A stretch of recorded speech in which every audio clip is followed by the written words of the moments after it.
Investing in property investment in Australia is one of the best long-term ways to create wealth for yourself and your family moving forward.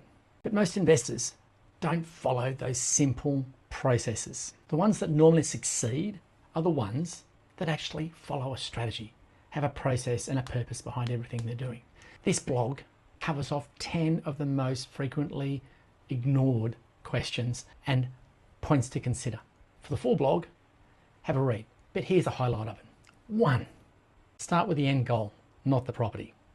Yes, the property is the asset you're investing into, but which one is right? You need to look at where that property is going to take you, where that asset's going to go.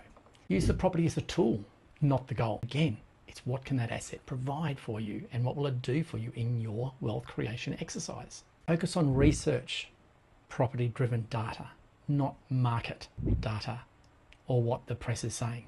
As I said right at the start, next hot suburb, the next place to invest. When people are saying that, it's already too late. 4, growth with cash flow.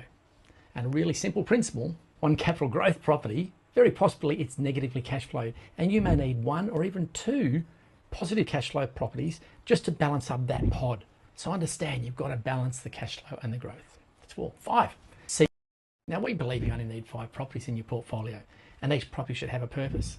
The most important underlying principle with all of that investing is simply property number 1 needs to position you for property number 2, and property number 2 needs to position you for number 3. So if you get number 1 wrong, it stops or slows down progress to number 2, and definitely can slow you down or stop you from progress to number 3. So there's got to be a sequencing in the process. What do you need more of? Cash flow or equity? 6, revalue your properties at the right time. Look at the values of the property, look at how they're going consistently over time. Each property should be treated like an employee, just like that with a CV. They come to you, they get a job based on their credentials. And after a period of time, if those credentials aren't matching what you expect them to do, you either do 2 things with them. You either help them train or you move them on. Property's exactly the same. 7, reactive buying. That fear of missing out is extremely challenging for so many people. Just because their friends have bought something doesn't mean that's the place you should invest in or that you should even be investing. Sometimes waiting can be a really good thing. 8, build a plan around your portfolio. See, property is just the asset, but what is that asset? Yes, it gives you capital growth and cash flow and even gives you some tax benefits. Not that that's a reason to buy a property, but what's the plan around what you're building? Are you getting into a risky portfolio or are you getting into a set and forget sort of portfolio? And there's different sorts of investing and strategies in and around that. You need to understand that. 9, think long term. You know, I heard someone really well respected the other day say, I haven't got a crystal ball. Property will double in value.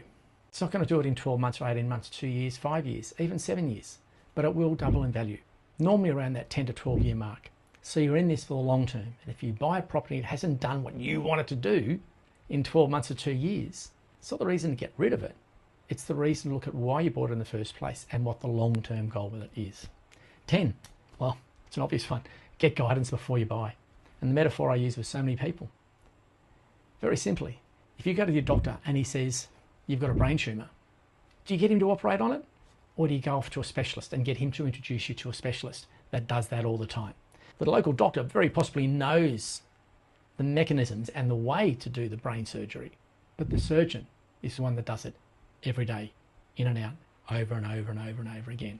So get the guidance and have them looking at your outcomes, not their outcomes, your outcomes. And the final thought, with all those things, strategy first, property second. Enjoy the blog.